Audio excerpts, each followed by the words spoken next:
Good morning, good afternoon, good evening. It is great to welcome you at this exciting conference. We are meeting in so-called local fashion. The local and the global intermingle in innovative and exciting ways. We greet you from Stellenbosch University in South Africa, where some of us connect electronically and others are with me in the building of the Stellenbosch Institute for Advanced Study. My name is Nico Koopman and I am Vice President for Social Impact and Transformation at Stellenbosch University. In this session, students from different countries who participate in the Talloires Network Next Generation Leaders Program will be speaking around the theme of the Civic Engagement Futures of universities. They will consider the future of learning, teaching, research. They will consider ways universities can be active and positive forces in their societies. They will discuss how universities may successfully connect our academic work to real-world issues. And they will also refer to some systemic barriers that hinder our efforts to collaborate with communities and societies. This session will be structured as follows. The team leader, Aukidi Patrovas Gabriel of Makerere University, will introduce each panelist. A PowerPoint presentation is offered. And after the PowerPoint presentation, we will have a question and answer session, a dialogue session. You then may post questions in the chat for us at the end of the PowerPoint presentation. Finally, if there is time in the last 5 minutes of the presentation, Jessica of this session, Jessica will play a short video. However, we will prefer and prioritize discussion, so we will leave the video if the discussion goes till the end of the session. So with that being said, I immediately give the floor to Patrovas.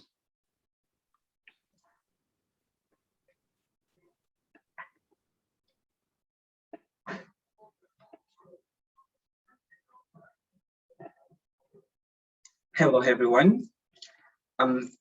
Thank you for joining us on this call today and hosting us on this platform. I'm Aukidi Patrovas Gabriel from Makerere University, Uganda, together with my colleagues we have Claire MC Khan from Rhodes University, South Africa, Fadi Salahind from American University of Beirut in Lebanon. We have Maria Gitao from Strathmore University in Kenya. We have Maria Torres from University College Cork from Ireland. We have Philip Adebayo from American University of Beirut in Lebanon. We have Zukil Ntetema from University of Cape Town, South Africa. And then finally, we have Paseka Elcott Gola from University of Pretoria, South Africa. Next slide, please. To introduce you to our session of today, this main discussion, I'm going to begin by asking you two questions that Professor Chris Brink asked. What is the university good at and what is the university good for? You know, while we often focus on the first question, we may forget to answer the second question entirely. However, in the world of pandemics, deepening inequalities, social ills, this second question becomes more important. And we realize that COVID-19 has exposed the social cracks in our society. However, this has opened up a space for us to engage with this question further and also reimagine the role of engaged universities in a complex and challenging 21st century.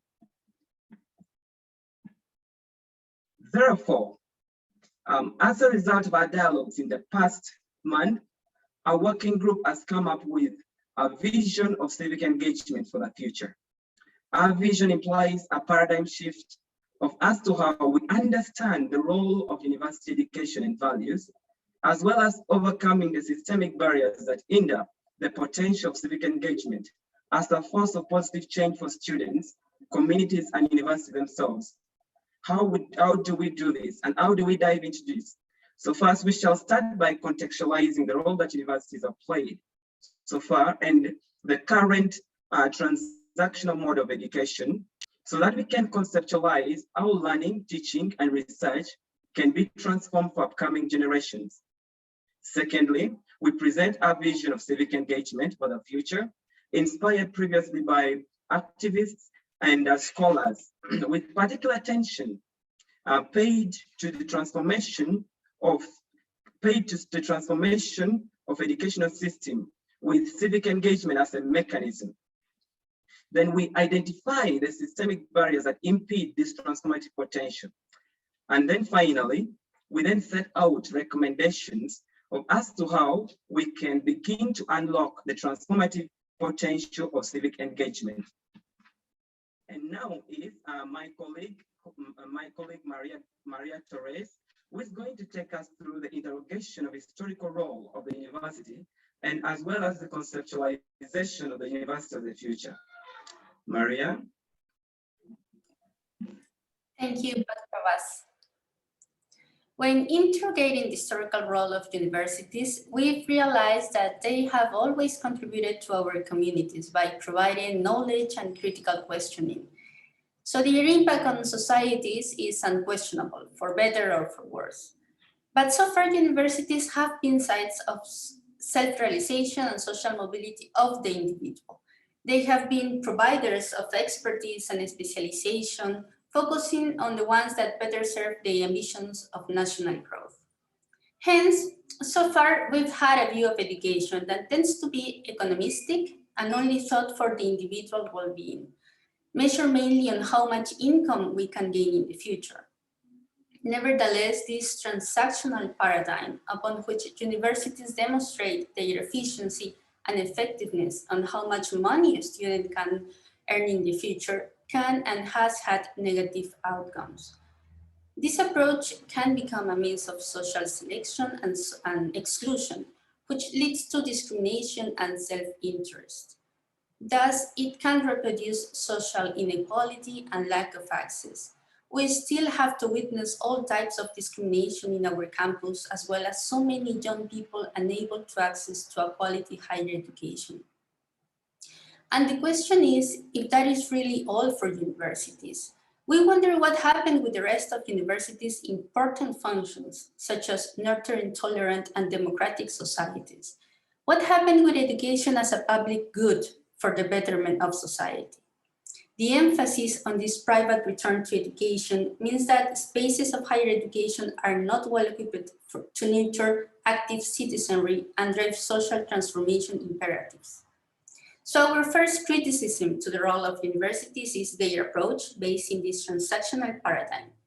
And the second one is the promotion of Western culture, Western knowledge, and Western epistemologies above all and as superior. Universities have often enhanced reason above all, overlooking the spiritual side of the human being, reading knowledge above all, so oral knowledge has been marginalized. Western epistemologies above all, indigenous knowledges and science have been highlighted. And in this logic, human has been above all other species. And what has been the result? We have not only lost, for example, so many indigenous cultures, but the alienation of young people who end up condemning their own culture in order to be assimilated by the dominant one has become so common that we see it as normal, when what is behind is the dispossession of our own identities, which is nothing more than an act of violence. And this is critical, since universities are significant agents molding future generations. It is here where students' identities are being shaped and where they decide their life paths. So we ask ourselves, how much have universities done that we still have to live in a world where not all peoples yet exercise their right to self-determination, where some cultures are still considered superior to others, and where an anthropocentric worldview is leading us to our own extinction. Certain scholars have stressed the problems that we've just mentioned and even contributed with reflections reimagining the role of education. Some of the values that they have stressed as necessary for the future of education are critical thinking, human development, global citizenship, mutual comprehension, and identity. In this opportunity, we were inspired by Edgar Morin's and Martha Nussbaum's contributions when discussing the future role of education. In 1999, French philosopher and sociologist Edgar Morin presented to UNESCO 7 complex lessons in education for the future. They remain so valid today that this year UNESCO has released a new publication relating these 7 lessons with the Sustainable Development Goals for 2030. We consider that Morin's lessons aim to prepare students for making mistakes, for uncertainty and resilience, and to make them conscious and aware that they are part of a complex totality. He also believes in understanding each other as the basis of education for peace, and in the need to be aware how all parts of the world have become interdependent. And now I leave the floor to Claire.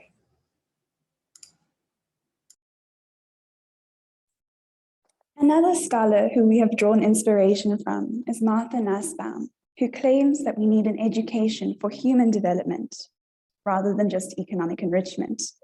We need to produce decent world citizens who can understand global problems and who have the practical competence and the motivational incentives to do something about those problems. When they must make choices, they will think for all and not only for themselves. Nussbaum states that an education for human development must promote in students an understanding of the goals of human development for all, and it must do so in such a way that when they are empowered to make political choices, they will foster those capabilities for all and not just for themselves. Such an education begins from the idea of equal respect for all human beings. It thus has a profound egalitarian and critical component from the start. This education will promote the enrichment of the student's own senses, imagination, thought, and practical reason. And it will also promote a vision of humanity according to which all human beings are entitled to that kind of development on the basis of equality. For Nussbaum, economist education models exacerbate flaws in reasoning, such as parochialism, haste, slipperiness, and selfishness, producing graduates ill-equipped to transform the world around them. Instead, she considers 3 abilities as crucial to an education for human development. Firstly, critical thinking. Secondly, the ability to see oneself as part of a heterogeneous nation and world. And thirdly, the idea of narrative imagination, or to have insight into the experiences of another group or person. This version of education begins to equip students with the skills to make positive changes in their own contexts. And while Nussbaum worried about the emphasis on group identity as a danger for educating for world citizenship, we also agree with Marilyn Friedman, who says that we should champion and have curricular affirmation with the experiences of marginalized and excluded groups to make these experiences visible and bring them to the forefront. This is transformative, aligning the goals of education with social justice. The failure to move away from transactional and anthropocentric education models as universities ends up having implications for the relevance of universities themselves. The COVID-19 pandemic has shown us how quickly our world can be disrupted and how important it is to be able to adapt. Our 21st centuries are also different to the jobs that came before us and are often shifting as a result of fast changes in technology. The rapid expansion of technology and knowledge means that there is little certainty about what the future will entail. We live in an insecure world facing complex problems, and the generation in universities today will be essential in tackling issues like global warming, unsustainable levels of inequality, global conflict, and indeed future pandemics. An education for certainty will not be enough to prepare them to tackle these challenges of the uncertain world today. As the world has changed, education must evolve from a transactional model to a transformational one. Or as we have heard from previous speakers in the conference, we should move from the knowledge economy to the knowledge democracy. This approach aims to move beyond traditional paradigms, considering students not as consumers or clients, but as active citizens who develop skills to keep democracy vibrant. It is important here to educate for uncertainty and resilience. Education is transformative rather than just vocational, encouraging students to work towards a fairer society. In this world, students leave university not just with a degree, but with an education including skills like communication, collaboration, problem solving, adaptability, solidarity, and social responsibility. If education does aim to prepare students for the future, universities must prioritize these attributes that will enable young people to innovate, reinvent, and transform the world around them. Here, students need to be able to critically analyze ideas and adapt in a continual process of learning. And here we can echo the words of the famous futurist Alvin Toffler, who said the illiterate of the 21st century will not be those who cannot read or write, but those who cannot learn, unlearn, and relearn. Hence, the approach to teaching, learning, and research in the university must take into consider the need to be transformative for the students, the university, the community, and the social and ecological context. We need authentic learning with student-centered classrooms and learning relevant to our contexts. We need to develop skills for an uncertain future, and the content of our education should be inextricably linked to the Sustainable Development Goals. We need connection and collaboration with surrounding communities to ensure the sustainability and real-world issues are embedded in our learning. We need authentic interactions with individuals and institutions, people within and outside the university, taking into account that education should not be confined to the four walls of the classroom or the years spent at university. In addition, we need to decolonize and transform the knowledge constructed and imparted at the university. We must make space for various forms of knowledge, such as stressing alternative and indigenous epistemologies, especially the idea of spirituality. For many indigenous people, spirituality is the foundation for understanding the world around us. In the same way, the University of the Future must prioritize students' spiritual path so they can be aware of where they come from, understand where they are now and where they are going to while they work on their identities. And here I would like to share the words of George Jerry Sefer Day, who's known for his anti-colonialist and indigenous knowledge thought, who says that indigenous knowledge is spiritually driven or anchored. Such knowledge is the substructure or foundation for understanding the social, cultural, economic, material, and political. Understanding the spirit therefore constitutes an important basis of indigenous epistemological knowing. When we bring in collaboration with communities and alternative epistemologies, we can begin to transform and democratize knowledge, in turn transforming the university itself. And I will now pass on to my colleague, Maria Gatau, who can speak around the role civic engagement can play in this transformative process. Thank you, Claire. Next slide, please.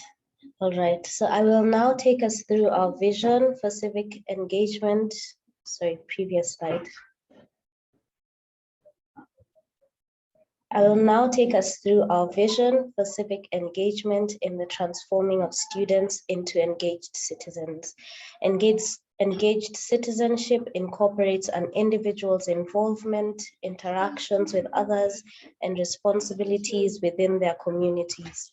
This usually focuses on three key areas: building one's awareness, service learning, and community service. Civic engagement can provide a means of beginning this transformation.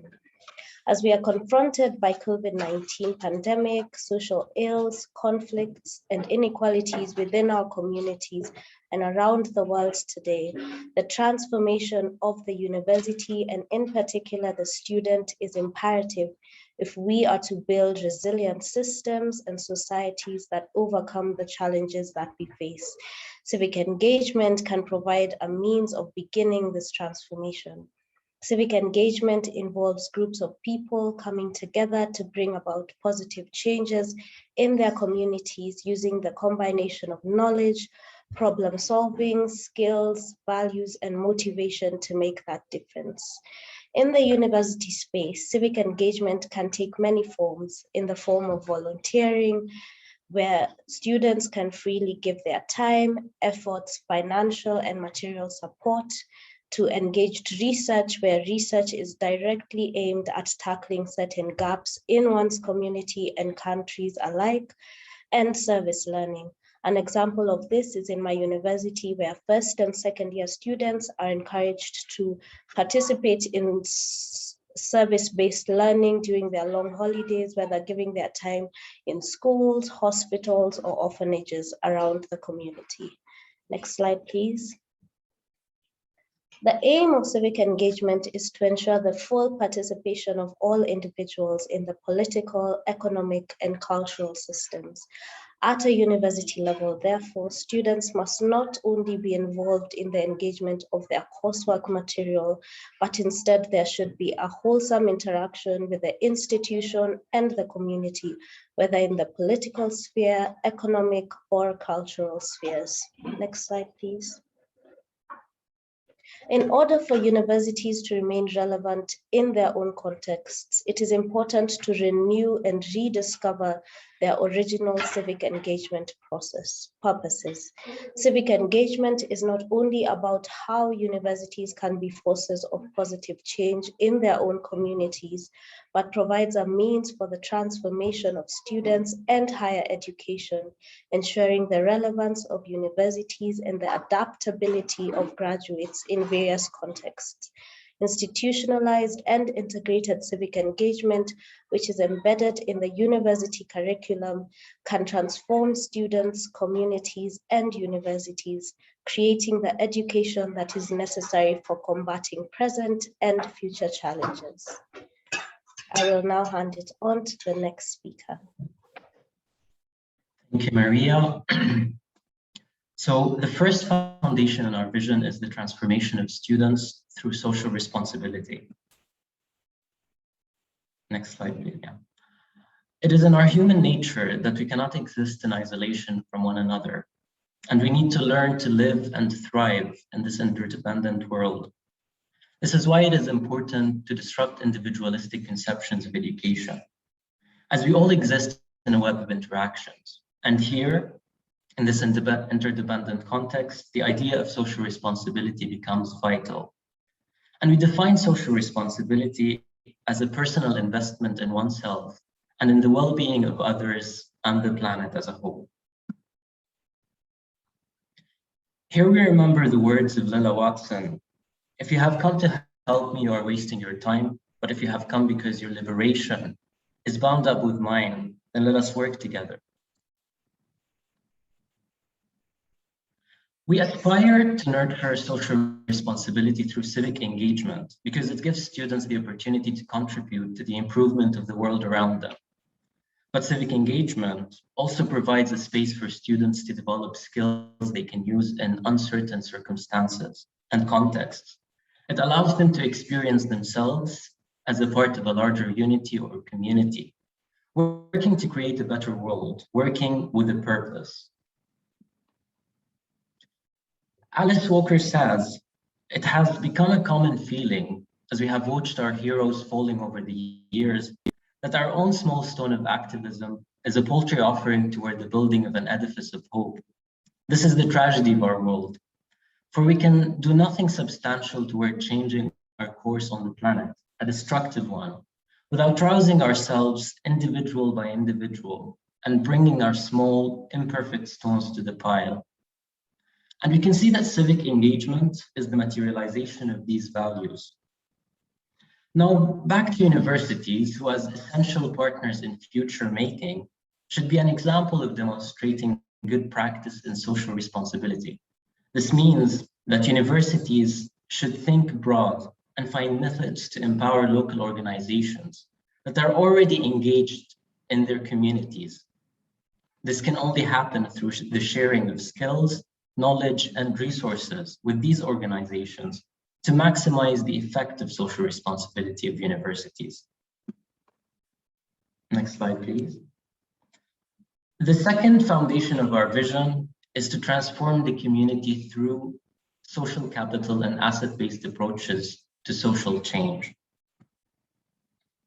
So we moved from individual transformation to collective transformation.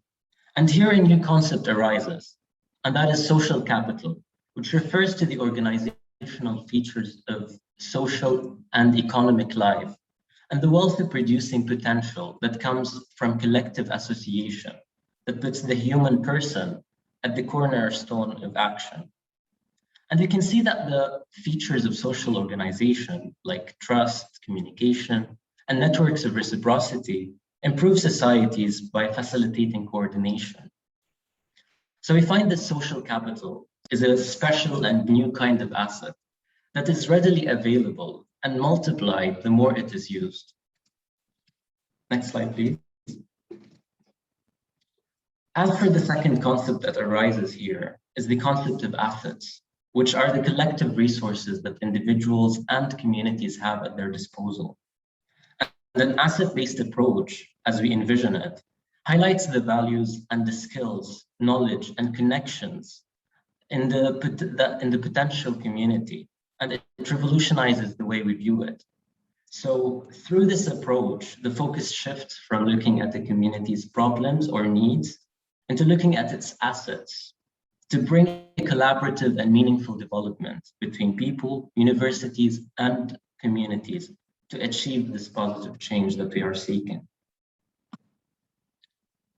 Next slide, please. Now, the third and last transformation we envision is that of higher education through revolutionizing the teaching, learning, and research nexus. Now, at this point, we have seen how civic engagement can transform the individual student and the community. However, civic engagement can also transform the university itself. Universities generally have a research, teaching, learning nexus, and civic engagement usually comes last or as an extracurricular, if even considered. However, we believe that civic engagement needs to be more of a core element, and that's for the following reasons.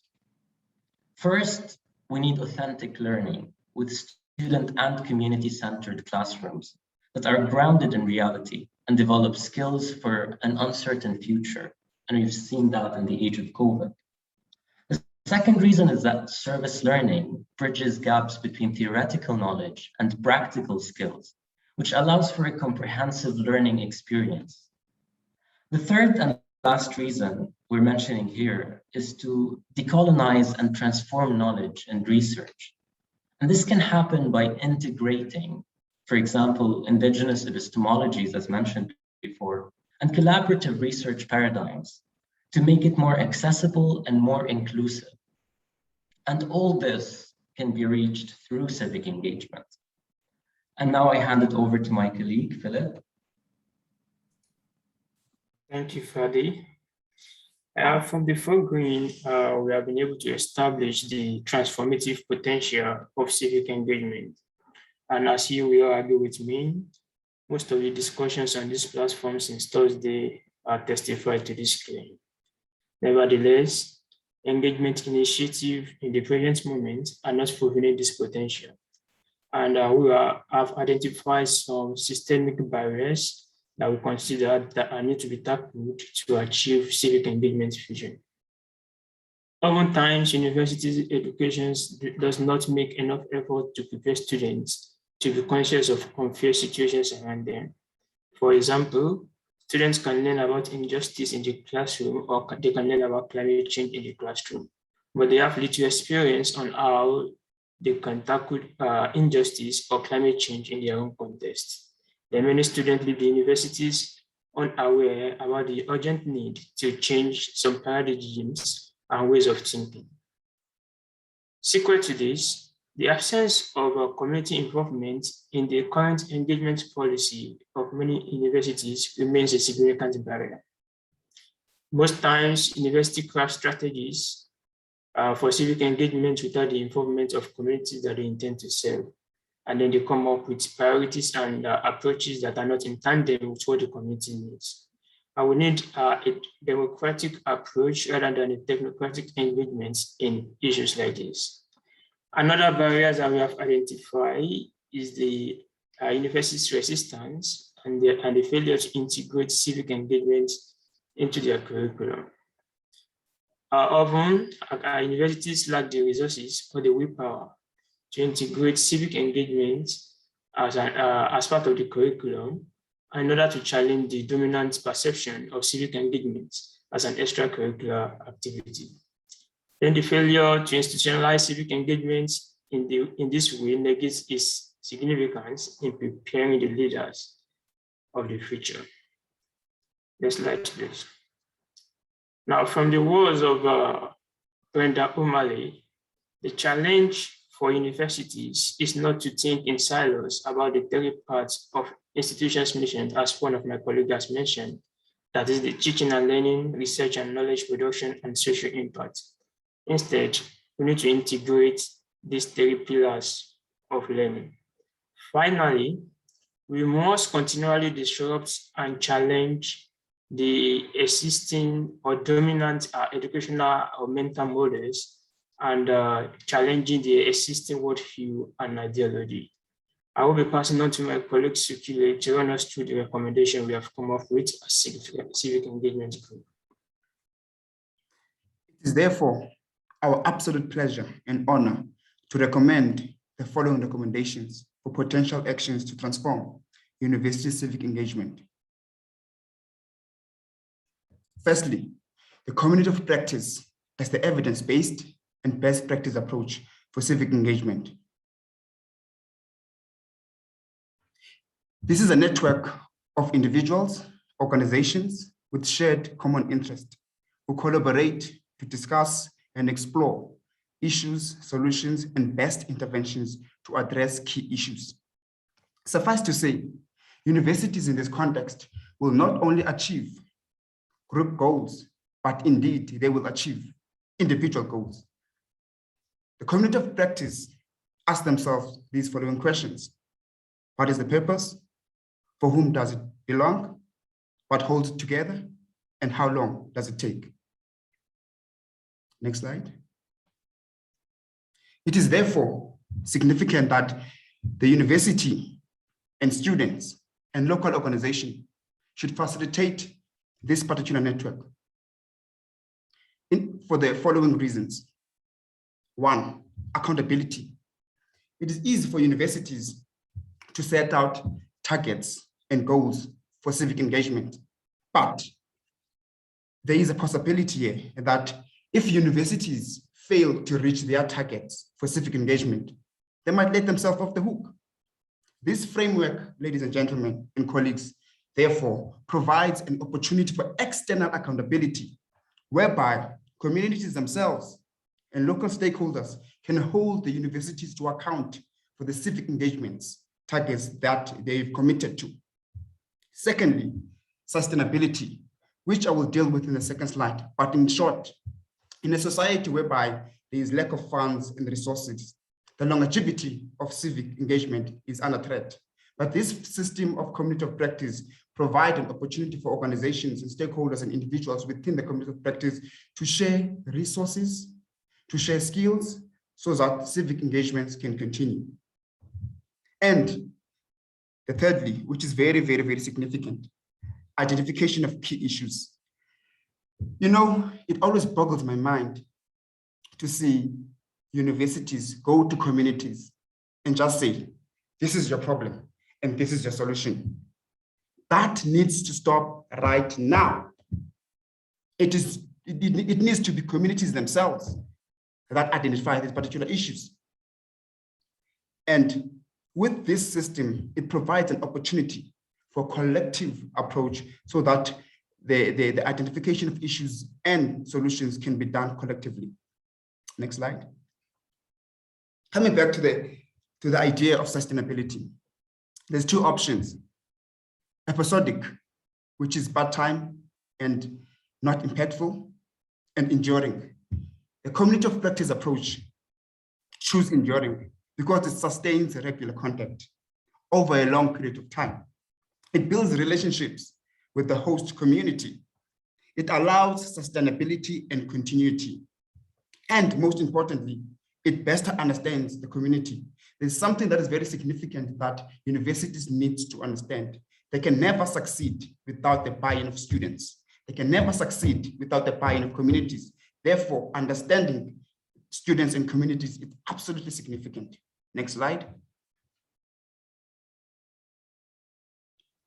This is our second recommendation: embed civic engagement in the curriculum. It is not enough for universities to consider civic engagement just as an extra curriculum. It should indeed be embedded within the research, teaching, and learning nexus of the university. And it should not be just by the way, as my colleague Fadi mentioned, it should be a top priority. And this will enable the decolonization and transformation of knowledge. This will create an opportunity to integrate indigenous people's knowledge within the curriculum. And most importantly, it will create an opportunity for the co-creation of knowledge and a production of knowledge that is integrated with people within communities. Next slide, please. The third recommendation: dialogue with people and engage in spirituality. Next slide. Colleagues, it is important to understand that universities operate in different communities where there are students and communities who come from different backgrounds. We see things differently, we speak different languages, and who have different spiritualities. It is therefore significant for students, for universities rather, to come up with diversified ways to teach and to do research so that it can accommodate different people within the university. And most importantly, it disrupts hierarchies. Universities should understand that they're not the tower of knowledge. And if they do that, universities will start to begin to get more information and more understanding on how to do things, because now they will be presented with an opportunity to also learn from students, an opportunity to also learn from communities. Next slide. Long-term collaboration between all sectors. The world, society is facing diverse issues. And these diverse issues are caused by diverse situations. And it is therefore significant from now to move forward to understand that universities need an integrated and a diverse approach to tackle these issues. And the best way to do that is to work with other organizations and to work with local government and other stakeholders. This will create a reach whereby a reach that university could nevertheless reach. So an integrated approach will lead to a collaboration of government departments, political organizations, the legal system, and other departments within communities. And the community of practice approach, ladies and gentlemen, it is a test, it is an evidence-based approach, and it provides a framework for successful collaboration for civic engagement futures. I thank you. Now I hand over to my colleague, Mr. Fadi. Thank you so much. So in summary, I'm going to try to be very brief here. We can no longer have an economistic education in universities when we urgently need one for human development. Education needs to equip the citizens and leaders of tomorrow for the uncertainties of the future. And we've witnessed it firsthand in the COVID crisis. And here comes the importance of civic engagement as a transformative force within universities that pushes for asking first, what are universities good at, without losing sight of the crucial question of what are universities good for. Our vision for the future of civic engagement cultivates a sense of awareness, social responsibility, and activism in students and the communities. It also views the community as an active partner rather than a passive recipient.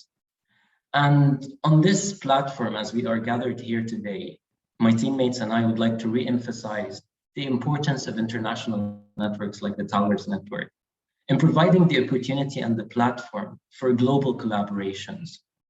because they offer a medium for us as universities, as students, and as communities to meet, talk, learn, and share our experiences.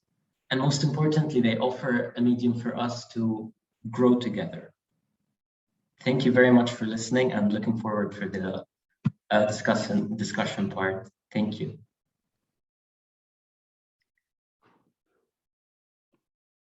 May I say a preliminary word of gratitude to our students. If we look at the chat box, Diana Hornby saying thoughtful, strategic, well prepared. Francisca and Snigdha Mishra, we learn from our students. Please make sure that these insights are published and made accessible to all of us. That's the remarks that we hear. It is in South Africa Sunday afternoon, and normally we sleep this time. I must tell you, we are wide awake.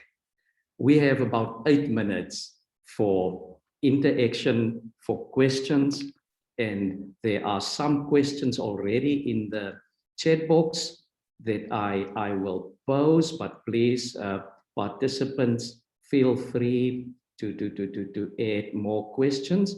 I will put the questions, and Fadi, I suppose you will pass the ball. I see your face right in front of me now, but one of the first questions that we did receive in the chat box is, here are great insights about the social responsibility of the universities. You have shared great insights. You provided us with models. It's just great. Not only what's a university good at, but good for. Please, there's problems with the transactional model, with the anthropocentric model. But what role did COVID play in these imperatives that you see for the university? Somebody asked in the chat, did COVID perhaps, and it is Khadija who asked, did it put brakes on what universities can do, or did it perhaps rather accelerate, one would add, what universities can do? That's the first question. Brakes or acceleration? So I think I can address this question. I believe COVID, what it did to universities is that first, it highlighted the role of the university and the importance of it. Because before COVID, people would go to a university to get an education like they get a product. But after COVID, it showed us that a university is a place to learn things relevant to our day-to-day life. I personally believe that it accelerated what universities can do because it pushed them and pushed all of us out of the box. And it allowed us to think, oh, we are facing a great dilemma here. So let's work together to solve it. And let's find the best way to get an education, but also to build a community, especially virtually. Any one of the other panelists who would like to come in on this? I would like to compliment. I'm going to speak in Spanish now. Quizás a primera vista uno podría pensar que el COVID ha parado, ¿no? Este acercamiento de las universidades con el Civic Engagement, pero realmente nos ha dado un golpe tan fuerte que creo que nos ha servido y ha servido a todos, estudiantes, maestros, al Estado, a los estados, a las comunidades y a las sociedades a darnos cuenta de que tenemos que actuar ahora, ¿no? Ha hecho tan visibles las brechas de desigualdad que creo que más bien ha acelerado la necesidad de hacerlo ahora, ¿no? De que el Civic Engagement sea una prioridad ahora. Gracias, thank you. Maria, we have another question, and panelists can listen to it. This is a question coming from Haruna Damba. Thank you for the presentation. My question is, given the ethnic diversities at universities, how can we tap these diverse ethnicities to catalyze effective deliberation on pressing issues like the public responsibility of the university? So in the context of ethnic diversities, the question is saying, how can we use ethnic diversity to enhance the great vision that you spelled out here for us? Anyone who would like to respond to that? I can jump in here. I think a really important thing to happen is a mind shift. Universities for so long have been thinking we exist in a community, but actually universities exist of and for the communities they are part of. And that's a really important idea shift. Adding on to that, we tend to have an ivory tower isolation in universities where we see ourselves as the knowledge producers and constructors and impart that knowledge on. And then we need this other mind shift. In fact, knowledge exists in a variety of forms, both within, but especially outside the university. And universities, in excluding that knowledge to the institution, are really doing themselves a disservice because they are really limiting the amount of knowledge and the capacity of knowledge that they can produce. So I think we need to start thinking more around the plurality of knowledges and the different forms knowledge can take within universities and outside of universities to make universities a more porous and more democratic space. Thank you, Claire. May I, as a university administrator, echo a question that was in the chat box quite earlier during your presentation, and it was the question on how can university leaders and managers assist students with their social impact initiatives. So I think here are many university leaders present, perhaps one or two specific suggestions that you would like to give to university administrators. How can we really assist our students with social impact?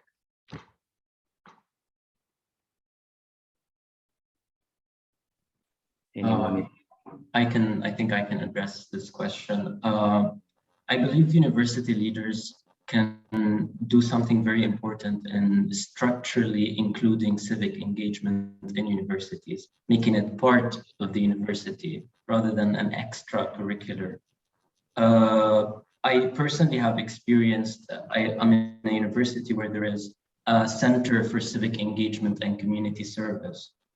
And it's an independent entity given the resources and the expertise to ensure that the university is having this civic engagement aspect and making sure that each individual, from faculty to students and any part of the university community, is participating towards the entire community. Thank you. I see two more hands, Paseka and Zukile. Right. Just to add on what Fadi has said, I think it's important that universities should, in fact, collaborate civic engagement as part of their curriculum. I believe that each faculty, I believe that each module should have an aspect that is dealing with the civic engagement. It should not only become an independent center. And I know that many universities out there, they do have centers of civic engagement, but I think it's important that it becomes part of curriculum in class and it is embedded in every faculty, in every department of the institution. Thank you. And I will give Zukile. I saw your hand as well. I'm covered. I'm covered. You are covered. Could I, Philip, please? Thank you. To add to what my colleague has said, apart from integrating the civic engagement into the curriculum, the university can also look at it from the point of creating an enabling environment for the student to practice civic engagement. Like Fadi said, in our school, because we have it from American University of Beirut, there's a center that is for civic engagement purposes, and they go to the length of collaborating with non-governmental initiatives outside the institution, and they connect students that are interested in civic engagement activities with some of these non-governmental organizations to work with them and to be able to learn and to interact with the community. So it is also important that the university creates an enabling environment for the students. Thank you. I don't see any more hands here. Colleagues, Paseka, is your hand or is it Patrovas? Patrovas, I see your hand. Well, thank you very much. Now, adding on what my colleague said, I see it in a different perspective.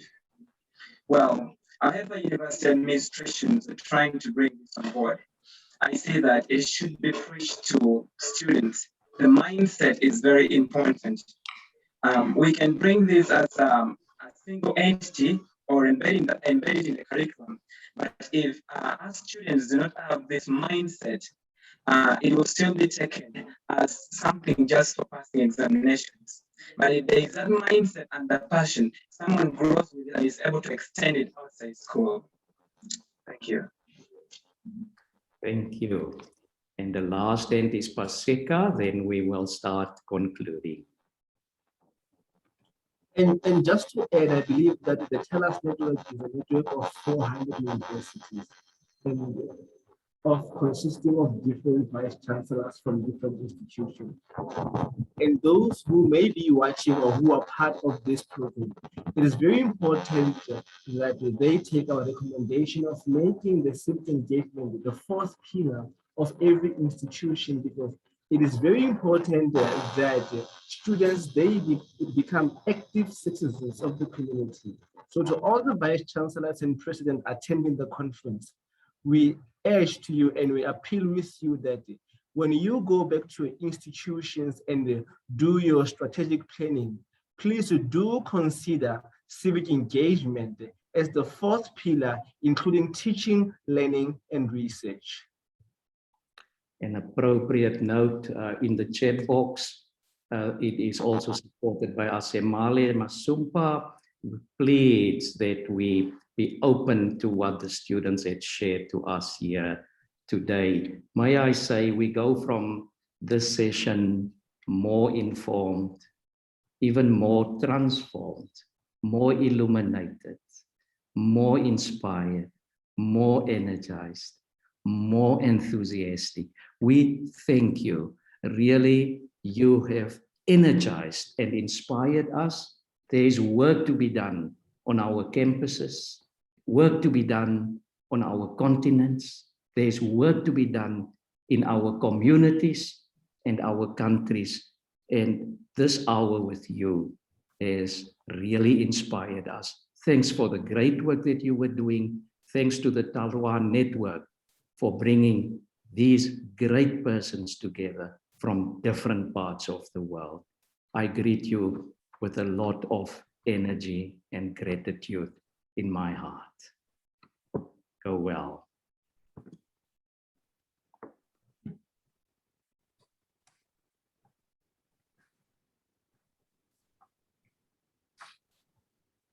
Well, thank you very, very much, Dr. Koopman and our students.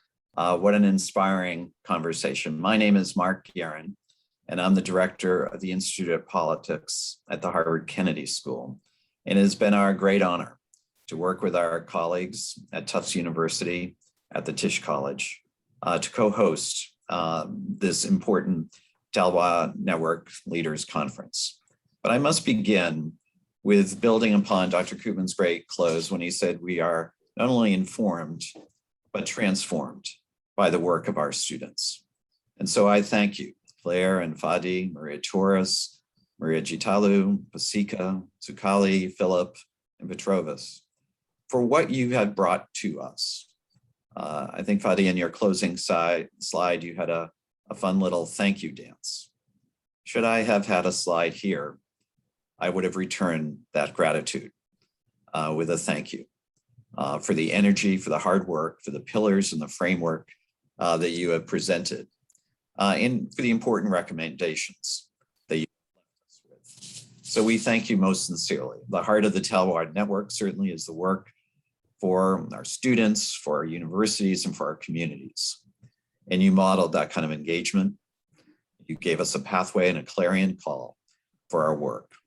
And I hope you will feel, as Dr. Koopman has said, the reflections in the chat room and the support and the energy that your presentation brought globally. At the end of the day, the Talloires Network is a community to learn from one another, to support one another. That has been thus since its very founding. And so as we arrive at the conclusion of this virtual conference, I leave very inspired by the presentations that we've had, certainly by the energy that's been, while virtual, very palpable across the planet. So Dr. Koopman said that usually on a Sunday afternoon in South Africa, there'd be resting, but they were wide awake. I can report we are wide awake here in Boston. And I think whether we're greeting each other good morning, good afternoon, or good evening in our global community, we greet each other in that spirit of the possibilities of civic engagement. And so we are grateful that this conference, given the roots here in Boston at Tufts University, with its then president, Larry Bacco, now at Harvard, but in partnership with our tremendous colleagues at Tisch College and the Talloires Network, Laurleen Hoyt, and Dana Cunningham, the new dean at Tisch College, who follow in a great tradition of previous deans and previous support. And so we are honored to have partnered with them. President Bacco, when he offered greetings at the beginning, said the following: how do we help to ensure that listening generously and speaking freely, that sharing responsibility and working together are at the heart of our efforts to speed change? And I think for many of us in this conference, we've seen that. We've seen that listening generously, we've seen speaking freely, and we have left, as Dr. Koopman said, both informed and transformed by the work of this important convening. So we are grateful for all the participants. We now turn to an important tradition of these convenings, is the declaration. And so it's important that we end with pretty much as we began, with the student voice. This declaration has already been signed by more than 80 signatories. We invite you to add your signature to that. The link will be provided for this declaration. And it's an honor to bring forth two outstanding students from our Student Talloires Steering Committee as representatives to read this declaration. Susan Azizi is a first-year student at the American University of Central Asia, where she's pursuing her bachelor's degree at the American University of Central Asia in the Department of International and Comparative Politics.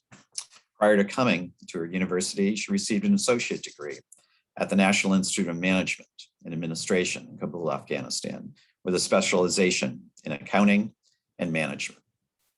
Rowan Naidoo is a student studying electrical engineering at the University of Cape Town, and he is passionate about creating environments and opportunities for students to thrive and become world leaders. He's a believer in the power of social entrepreneurship and is committed to unlocking nature's genius to help solve the challenges that we are facing globally. So I will turn it to Rowan and to Susan to read the declaration, to be followed by the Dean of the Tisch College, Dana Cunningham. And Dana, we're so grateful to you and your team and we're honored to be a part of this conference. Susan, Rowan.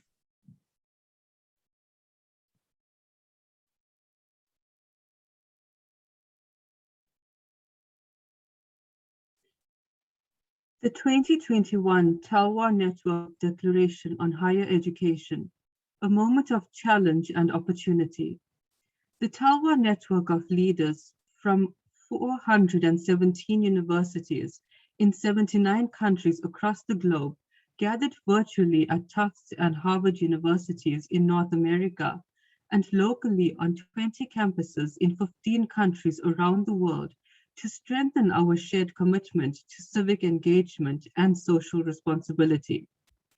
It was appropriate at this critical time to return to our founding institution, Tufts University, since their leaders first convened the network in 2005. In partnership with Harvard University, this year's virtual gathering honored the successful 16-year history of enhanced collaboration globally by bringing together university leaders to critically reflect on our efforts to create a more just, equitable, and sustainable society.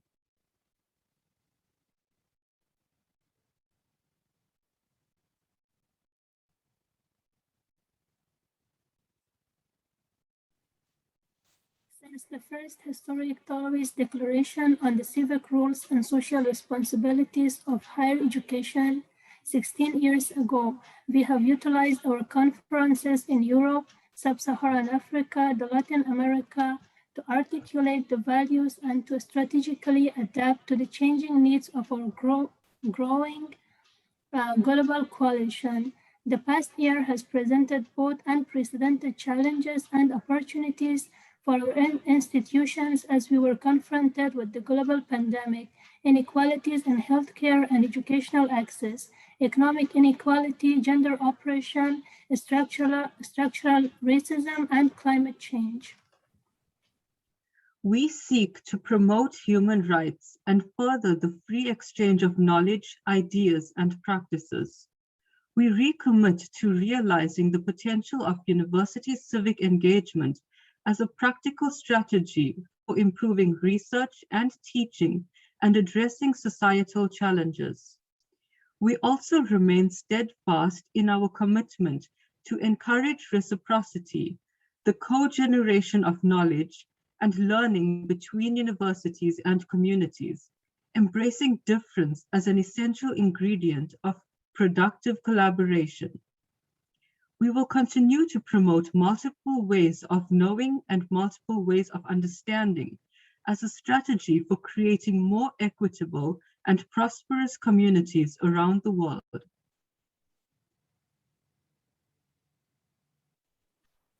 This year, the Talloires Network of Engaged Universities examines the responsibility of higher education institutions in an equitable COVID-19 recovery, while also continuing to target the societal problems that the pandemic has amplified. Now, than before, we feel the urgency to champion university-community collaborations that are adaptable and quick to respond to emerging social issues. We have long held that universities have a responsibility to develop the next generation of active citizens with the capacity to address the complex challenges around the world. Throughout the pandemic, university students have practiced global citizenship by co-designing collaborations with local communities to mitigate the harmful impacts of COVID-19 while exchanging strategies across geopolitical boundaries through regular virtual convenings. The pandemic has tested the modes of delivery of education, showing the potential to expand access to education in a dramatic way. However, it has also exposed how in an increasingly digital world, technology and digital literacy is becoming much more of a necessity and a right than a privilege. We reaffirm our common aspiration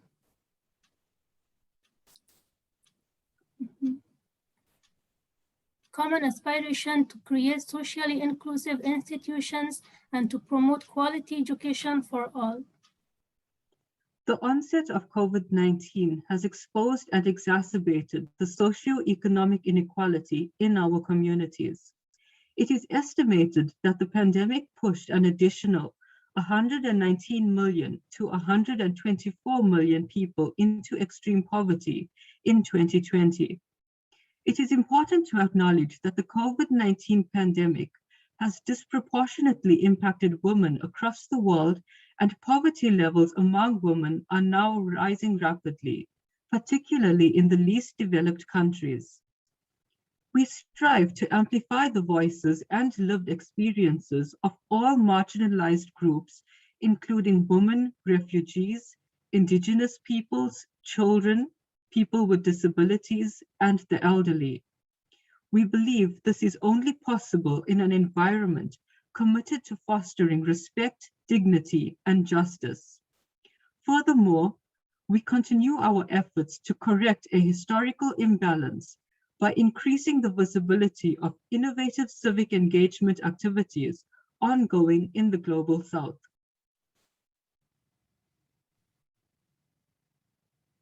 As a global coalition of engaged universities, we understand the centrality of science to effective policy making.